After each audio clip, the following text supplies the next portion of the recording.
GearWebsites.com is your source for firearms-based playing cards and books. We also have mugs, shirts, and posters with designs that we've made live. Of course, we have patches. Every Friday is Free Patch Friday. We appreciate your support. Thank you for shopping at GearWebsites.com.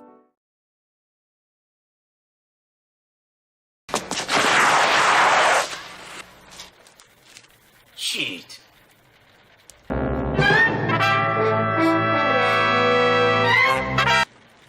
Ninja? Ninja! Ninja!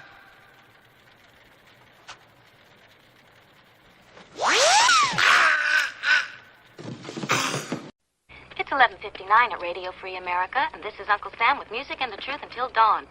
Right now, I got a few words for some of our brothers and sisters in the occupied zone. The chair is against the wall. The chair is against the wall. John has a long mustache. John has a long mustache. It's 12 o'clock, Americans, another day closer to victory. And for all of you out there on or behind the lines, this is your song.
Oh, sorry about that. We'll start over. Thanks for letting me know right off the bat here. So let me start again with audio. Sorry about that. That's what happens when you're not perfect.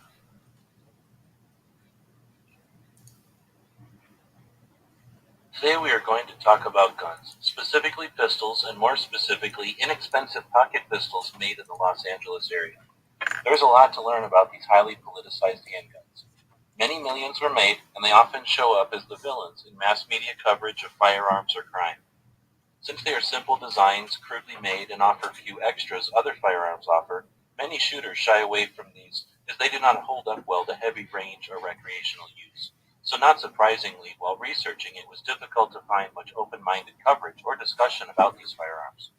We will look at some of the relationships between the firearms, the people that build them, their companies, and other factors that make up this complicated and interesting facet of United States firearms history. As a disclaimer, all of our research was done online in an honest attempt to better understand firearms history here in the U.S. It's not an attempt to offer legal advice. We offer this strictly for educational and entertainment purposes. We need to begin where much firearms research begins, with the great John Moses Browning. Of course, entire books have been written about him, and we'll still need many more to cover all the inventions and ideas he left us with. The few that we'll concentrate on here will be the 25 ACP cartridge and his vest pocket pistols. At the turn of the last century, Browning decided it was time for the 25 auto, and so it became. In 1905, he invented the cartridge and the pistol to go along with it, the FN Model 1906, and soon after the U.S. version, the Colt Model 1908. These very popular pocket pistols have a history of their own, as they are each over 100 years old.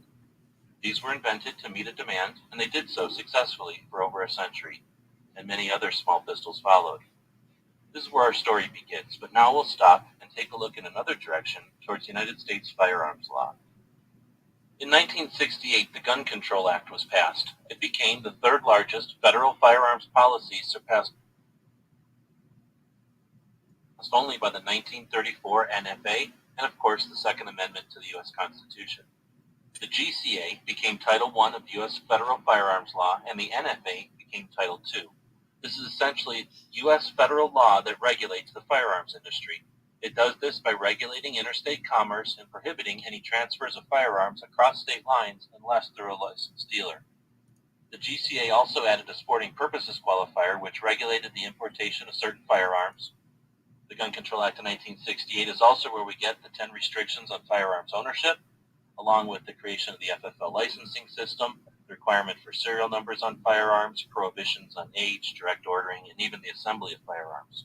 But the part of the 1968 Gun Control Act that we will concentrate on here for purposes of this research is the ATF Form 4590. The 4590 is the importation guidelines that limit what types of firearms can be brought into the United States for resale. Let's take a closer look at that form. This is the actual factoring criteria for any handgun being imported into the United States. The column on the left is for pistols, the column on the right is for revolvers. Now, each firearm must meet enough characteristics deemed necessary by the 1968 Gun Control Act to reach a total of 75 points on their chart. If a firearm cannot meet these criteria, it's not able to be imported. Now, looking even closer at the criteria for importing a pistol, you'll see that there's only a possible 100 or so points if you count everything on the list, which means there are only about 25 points worth of characteristics that can be adjusted in order for a firearm to qualify. And if you look even closer at the math, a pistol with the caliber less than 9mm automatically loses 10 points, and if it's a single action, it loses another 10. So as you can see, it's all but impossible for a simple, small caliber pocket pistol to be imported with these restrictions in place. And many people suggest that's how it was designed to be. Now, without debating on other topics here, we'll concentrate on the repercussions of its passage, the decrease in supply of small pocket pistols here in the U.S. Now the conditions had been set in place with federal legislation. How did the free market react? A Detroit police captain in the 1960s named them Saturday Night Specials. Characterized by low cost, small size, and light caliber, these low-end firearms have been the target of anti-gun organizations as well as most mainstream news and media since the 1960s and 70s. Since these firearms are on the low end of the spectrum, they don't get much respect, attention, or even defense from firearms enthusiasts either.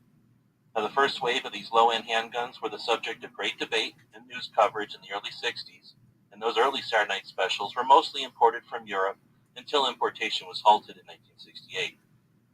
While there were many new U.S.-made Saturday Night Specials being built around the country to fill the demand, far more were made in Los Angeles than anywhere else.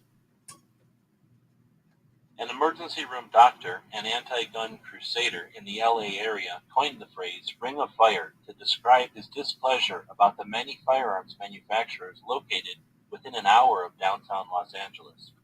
Let's take a closer look at these ring of fire manufacturers on a map of LA in the order they came to be. At first glance, it seems like a lot of companies, because there are a lot of them, and it may seem a little complicated because many of them have operated from more than one location. We have truly just scratched the surface of a very elaborate and interesting history of the people, companies, and firearms of the Ring of Fire. Let's go a little deeper and look at it from a different direction. Everything started in 1970 with Raven Arms and its founder, George Jennings. In 1978, his son Bruce left Raven Arms to create his own company called Jennings Firearms. Bruce designed a smaller pistol based off his father's Raven P25, but scaled it down for the smaller .22 long rifle. Both companies existed, selling inexpensive firearms without directly competing with each other. Then in 1982, George Jennings' daughter, Gail, and his office manager at Raven Arms, Jim Davis, who were married, started their own company called Davis Industries. They created another version of the Raven P25, this time scaled up for the .32 ACP and later the .380. They also manufactured some inexpensive Derringers designed by George Jennings. They all built similar pistols, but each company had its own share of the market, and they each sold a lot of firearms. In 1984, the one and only improvement was made to the Raven P25, and the new model, MP25, continued to be the one pistol Raven made until the factory burned down in 1991. The AMT backup was also introduced in 1984. The AMT was always included with the Ring of Fire manufacturers, but was totally independent of Raven Arms, the Jennings family, and they built their firearms differently. In 1987, Jim Davis' brother, John, who had worked at both Raven Arms and Davis Industries, started his own company called Sedco. However, he was not in business very long and was sued by both Jennings and his brother, and he soon went out of business. In 1985, divorce and possible legal issues led George's son Bruce to restructure his business, and Bryco Arms was created. In 1988, George Jennings' nephew started Sundance Industries with an upgraded version of his uncle's MP25, this time with a grip safety and a laser sight. In 1989, one of Bruce Jennings' old friends, Jim Waldorf, started Lorcin Engineering, which was the first direct competition with the Raven and its hybrids. Jim Waldorf hired Jim Davis's brother John from Sedco. In 1991, the Raven Arms factory burned down, George Jennings retired, and a new company called Phoenix Arms was created by his family to continue building the MP25 as the Raven model. In 1998, Jim Davis started Republic Arms and built a new 45 ACP pistol with a polymer frame. Only a few were made, and the company soon went out of business. In 1999, Jim Waldorf started Standard Arms with his first version of a polymer frame pistol, and it did not succeed very well. Later in 2000, he started Talon Industries with another model of a polymer frame. In 2001, Cobra Industries bought the tooling and rights to build the Davis Industries pistols and Derringers. Cobra continues to build them to this day. In 2004, Jimenez Arms was created by Paul Jimenez, who was the general manager of Bryco Arms. JA bought the tooling and rights to the Bryco Arms, the Jennings line, and still manufactures those to this day. At first glance, this might seem fairly complicated, but you'll always have this chart to help map it out. One of the reasons the Ring of Fire manufacturers are so interesting is the number of ways one can look at the relationships between them. Let's take another run through this chart, this time from another perspective. George Jennings created Raven Arms. His son Bruce created Jennings Firearms. George's daughter Gail and her husband Jim Davis created Davis Industries. AMT was not part of the family, but made a comparable product, so it's often included. Sedco was started by Jim Davis' brother, who worked at both Raven Arms and Davis Industries, and would later work for Jim Waldorf at Lorcin Engineering. When George's son Bruce got divorced from his wife Janice, Bryco Arms was created and run by Janice. The Bryco Arms pistols were distributed by Bruce at Jennings Firearms. Stephen Jennings was George Jennings' nephew. Stephen started Sundance Industries. His firearms were also distributed by Bruce at Jennings Firearms. Now, Bruce Jennings' high school friend, Jim Waldorf, started Lorcin Engineering, and while technically not related to the Jennings, Lorcin and its products were a major part of the Ring of Fire phenomenon. When the Raven Arms factory burned down, Phoenix Arms was created, and while it's not clear, research indicates that Phoenix Arms is now owned by many of George Jennings' extended family. Republic Arms was the first attempt made at a polymer frame pistol by Jim Davis, George's son-in-law, while Standard Arms and Talon Industries were Jim Waldorf's ventures into polymer frame pistols. After lawsuits closed down Davis Industries, Cobra Industries bought their equipment and rights to continue their firearm lines. Similarly, when lawsuits threatened Bryco Arms, Jimenez Arms was formed to carry on the Bryco and Jennings lines.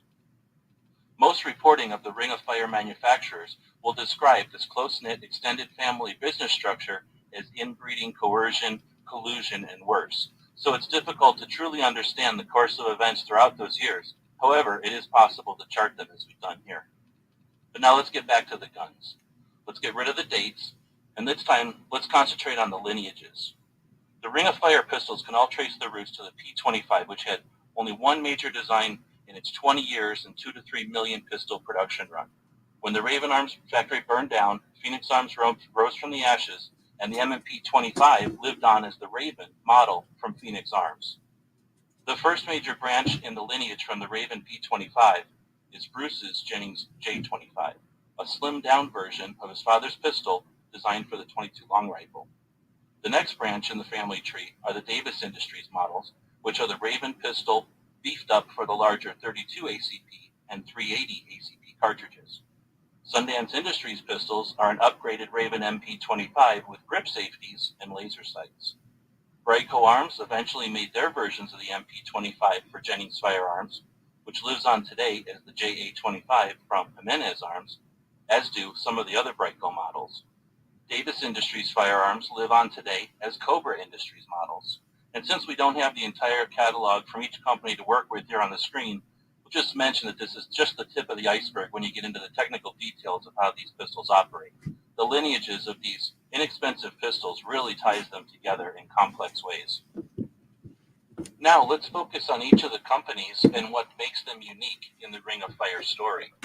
We know that Raven Arms was the original, founded by George Jennings, an aerospace engineer, who saw an open market for inexpensive firearms artificially caused by a Gun Control Act of 1968. He created the Raven Arms P25, a 25 ACP pocket pistol, and with that began the story of the Ring of Fire manufacturers. Jennings Firearms was the next company to be created by George's son, Bruce Jennings. He scaled down the Raven P25 22 long rifle.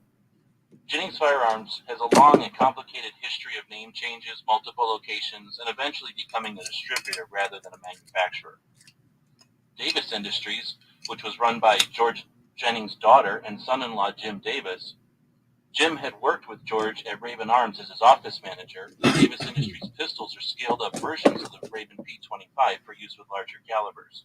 While Davis Industries was one of the most prolific producers of inexpensive pocket pistols in the U.S., throughout the 80s and 90s, it was also a target of lawsuits, and like many of the Ring of Fire manufacturers, it was all but sued out of existence eventually.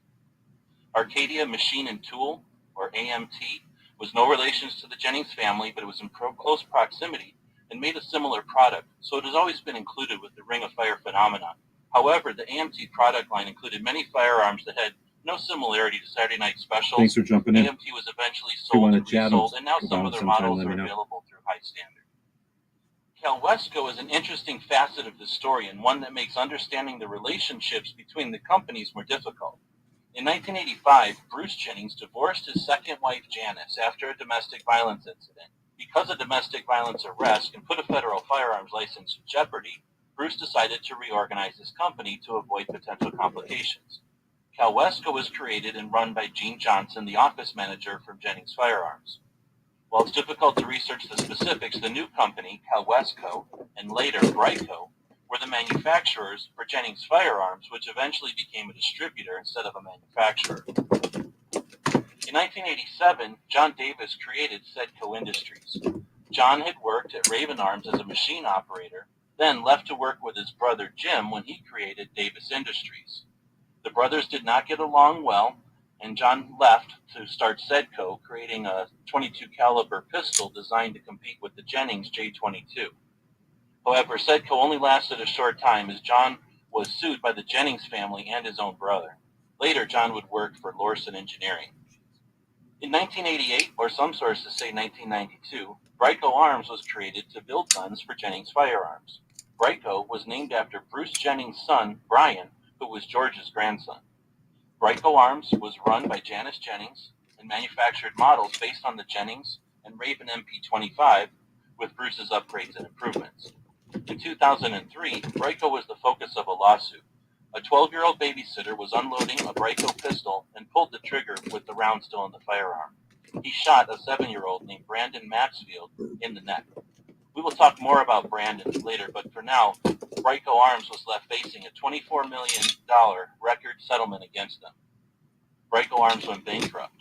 In 2004, Paul Jimenez, who was the foreman at Bryco Arms, bought the equipment and rights to continue building the Bryco model pistols.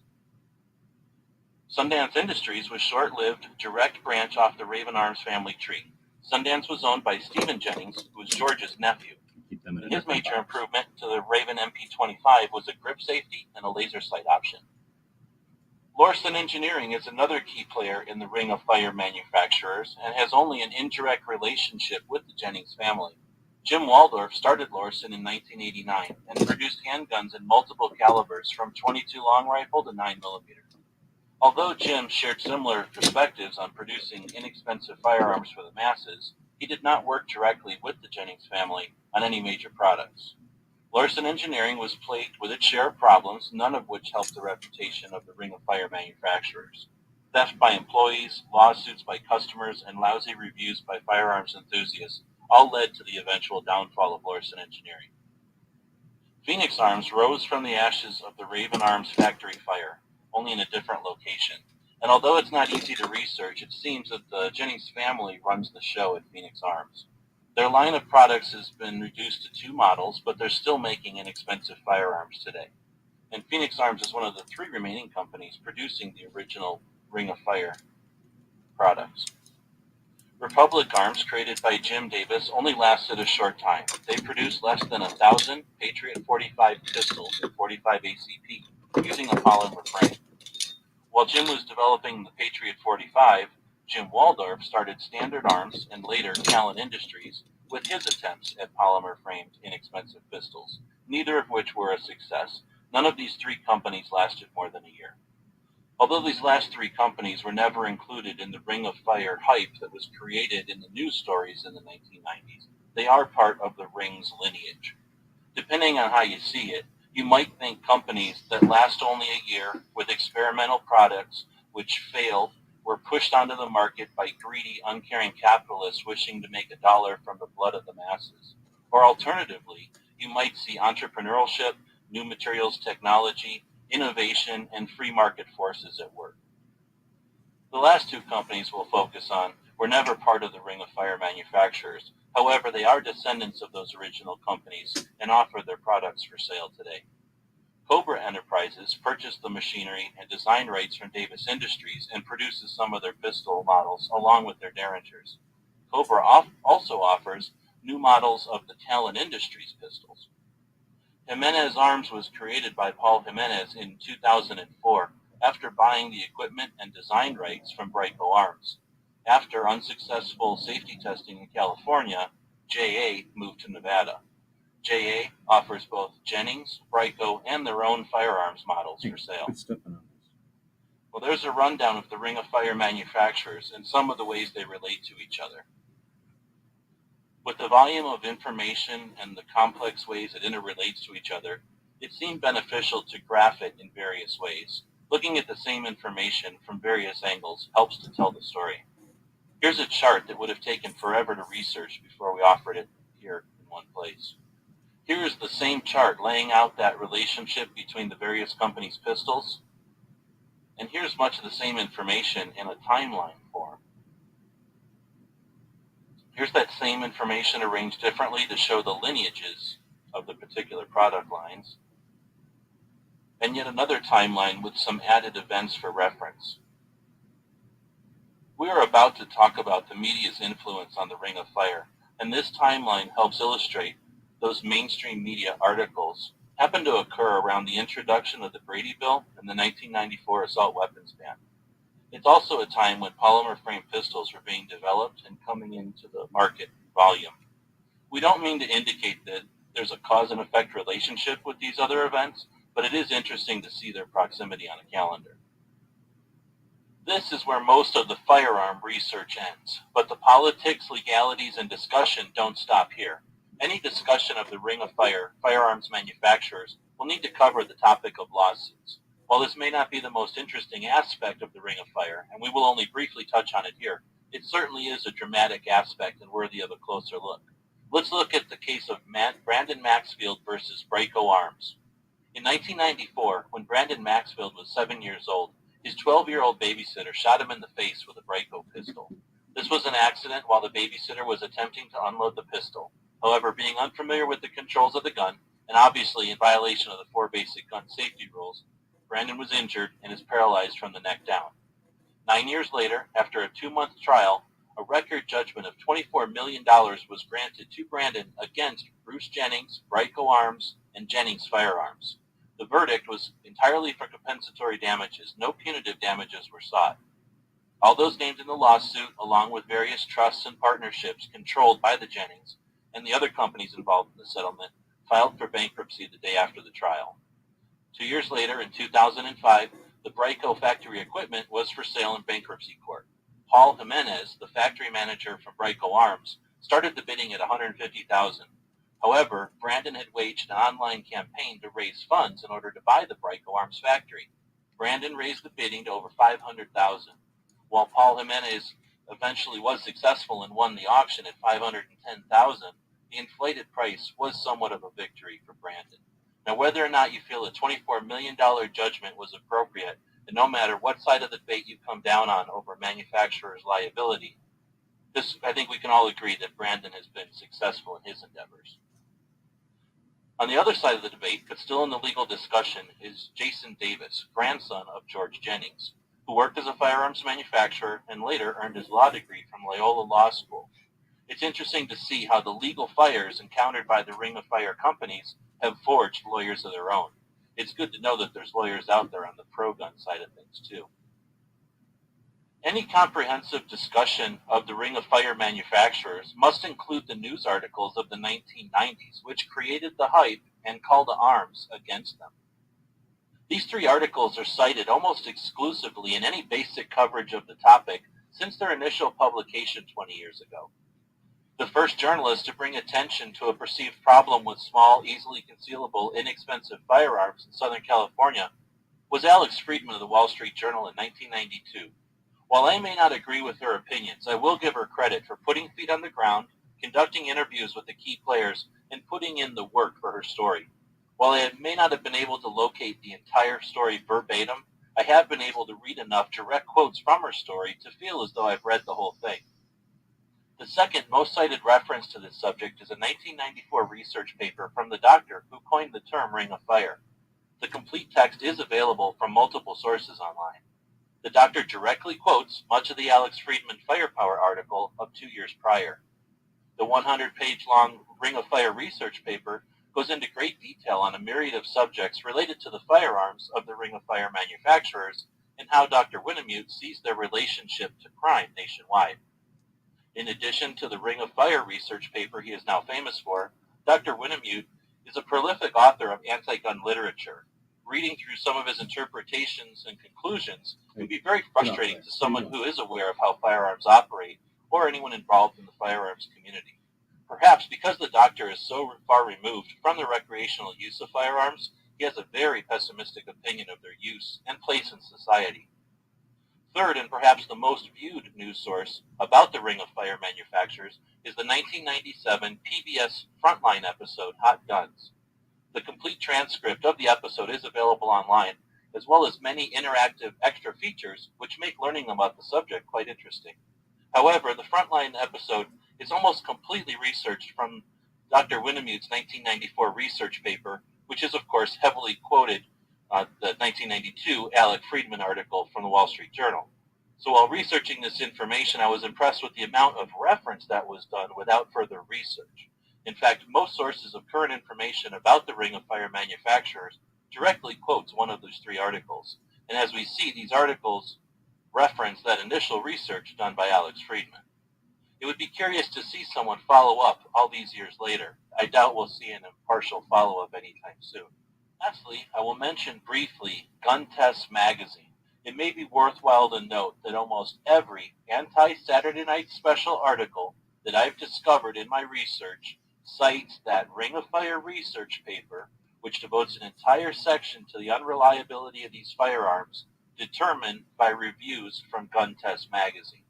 So while I'm sure the crotchety old gun writers who published those reviews may have had nothing better to say about low-end firearms than I might have, the difference between us is I am not cited in dozens, if not hundreds, of anti-gun articles as expert testimony to the fact that these firearms are unsafe in anyone's hands. What I mean to say is, be responsible for what you put out there.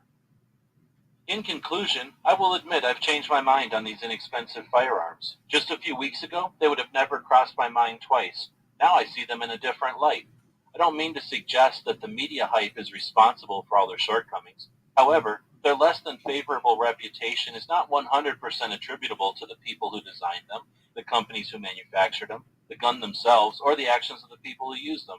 Instead, there are some complex interactions taking place that make for some interesting research, discussion, and potentially a new area of collecting. Their place in firearms history will no doubt be an important one. Legally, if we decide these guns have no sporting use and let them be regulated out of existence, then where does that slippery slope end? Requiring manufacturers, distributors, retailers, and customers to justify why they want a product is another potential slippery slope. We urge you, don't ignore interesting facets of our firearms history. Research the facts for yourself and share them. Consider collecting these fragments of history. Where do you draw the line in the sand on what firearms are okay? Defending the Saturday Night Special is defending the right to own a non-sporting firearm. We thank you for watching our presentation of this research. Please let us know what you think. Feel free to ask questions, leave comments or concerns. We've referenced our sources at the end of the document. We encourage you to do your own research and share it with others. You can find other information like this on our websites. We thank you for your support. And as always, thank you for watching.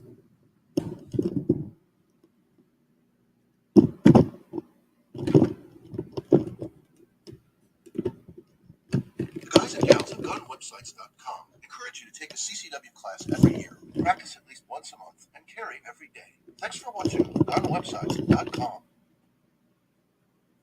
All right, so we'll just get rid of that and put that on. Oops, it's looking too high. So we got pretty much all of them right here. This is the one they started with. The original Jennings. No, the original Raven 25 ACT. One that's been on over here on Instagram. So I don't know if anybody wants to say anything. That was a video we put together weekend. Let me find out when that was. I don't know if I'm watching a version of that or if I'm watching the real one. So in 2012, I went out shooting this gun. And I didn't like it. It's got a magazine disconnect. It's got a safety here. And it's got a safety here.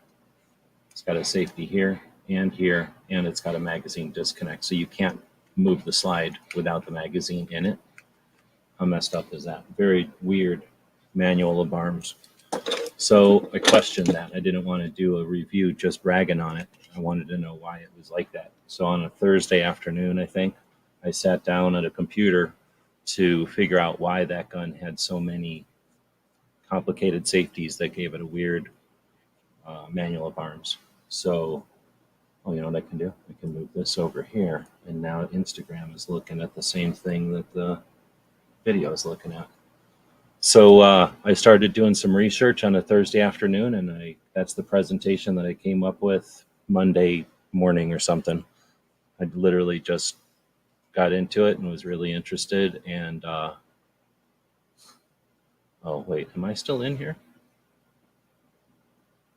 Yeah, I'm still. You're hearing me, right? I'm making sure everybody's hearing me out there. I know Instagram is hearing it, but I don't know how many people are on Instagram.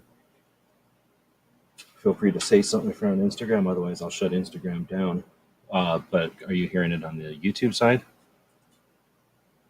Let me know. Otherwise, let's see. Robert is saying, which is the smallest, lightest, yet most reliable?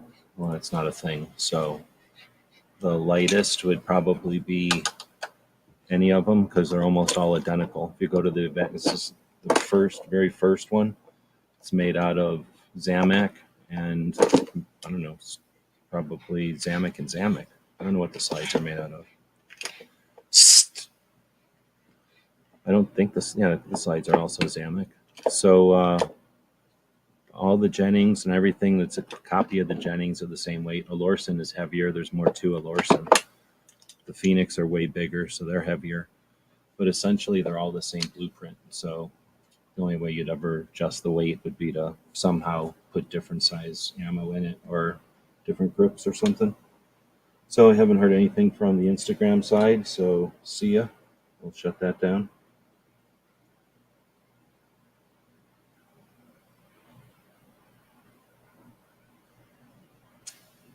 I'm going to go zap a better cover over there. There we go. 27-minute. Oh, maybe not. Yeah. Fuck Instagram. So how do I get out of here? Just close Instagram and now it won't share, I guess. I think I ended it at least. But yeah, so there is no answer to that one. Most reliable is just, probably the newest one. Nobody's asking any questions. I just thought I'd go live and do one of these flashback shows. show off one of the old videos, kind of stir the pot a little bit. This is the result of that initial interest. This is the 22 long rifle of every single manufacturer and every single variant of every single. Well, I can't say every single. There's probably 3 missing out of here. But I mean every single variant. When a factory would move and the equipment would change and stuff, like I was able to track down all of the various combinations and variables in the 22 version of the guns. So each company that had a 22 is represented here, and each model, like I say, is represented here. It was a fun collection to acquire. Hoping to give it to the J.M. Davis Museum at some point. Yeah, nobody's saying anything. We'll shut this case. They all fit into a Pelican case, by the way. This isn't everything in the Saturday Night Special. This is just a 22 long rifle sample from each of those companies. The 25s are a little bit bigger, and there's too many of these to collect. There's hundreds of those probably. All right, well, so with that, thanks for joining us. We'll throw a commercial up here for our store. We had the banner going intermittently there. I would take it down to not cover everything up there as we were going. And thank our Patreons. Gave us time originally. Well, actually, this was made way before Patreon. But our Patreons have given us time to keep that information out there and work on projects like that over the years. We got some typical, I don't like unreliable guns comments on YouTube, or I mean on Instagram. You know, I've found by being aware of these guns that I've had to now be some sort of a weird ambassador for these guns, mainly because, let me just put it this way. If you're going to hate on guns, why don't you go work for Bloomberg? Because he pays people to hate guns. And you know what I mean? Like, change my mind. If you hate guns of some kind because you got some issue with them, go work for Bloomberg. He pays people to hate guns, literally. He'll probably pay you more because you know about guns. Now, if you don't hate guns, then learn about a really interesting part of our history, since there's millions of these things. I don't understand why people dismiss them. I mean, I do understand why people dismiss them, but I don't understand why people continue to dismiss them into the 2023. I mean, you just, I guess, aren't interested in our gun history. Wheeled the saying, I remember going to the gun store with his granddad. He died in 1980. Saturday Night Special was in the news. He bought one. It was cheap. He joked the ammo was more expensive than the gun. Yep, I think I'm like a fire extinguisher or a mouse trap or something. You know, they're for what they are, and to be a budget, not so much entry level, because they're not designed to go to the range and shoot with them. They're designed to have them for defense, for security, and maybe for investment. You can put $100 into a gun like this, and it's not going anywhere. You know, it might depreciate a little bit, but you've got $100 there. And a lot of people like to have their wealth in their pockets and to be able to defend the other wealth they have. And often that's all you need.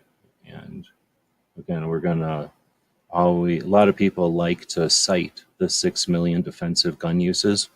Obviously, most of those are brandishing. Most of those are an individual who grabs the gun in their pocket, purse, or holster and says, no, I'm not going to be a victim in some scenario. And why would you not think that of the millions of, if you're going to defend millions of those encounters, that why wouldn't you think a whole mess of them are with the kind of guns that are made by the millions in a size and price range that people can afford, especially people that aren't going to the range every weekend.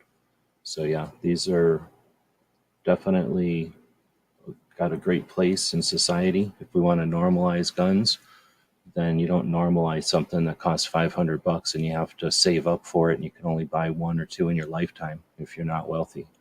So let's normalize gun ownership. And yeah, people want to rag on them. Again, go work for Bloomberg. He'll pay you to go rag on them. There's probably all kinds of guns out there that are getting ragged on for weird reasons. I'm not going to champion all of them. I just ended up finding out about these kind of accidentally, inadvertently. Really like the story. I've since gone and visited all but maybe one or two of the factories, so dozens of a dozen or more of the factories and the locations where they were built, and went on to do even more research than this initial research. But just kind of bringing some back stuff up that we've worked on in the past. We'll leave this out here so we can get some comments. Otherwise, thanks everybody for joining us, and we'll be back to pick up later. Thanks again to our Patreons who make it possible to keep this stuff up on the line. And then if you want to grab something from our store, we appreciate the orders as well. GearWebsites.com is your source for firearms-based playing cards and books. We also have mugs, shirts, and posters with designs that we've made live. Of course, we have patches. Every Friday is Free Patch Friday. We appreciate your support. Thank you for shopping at GearWebsites.com.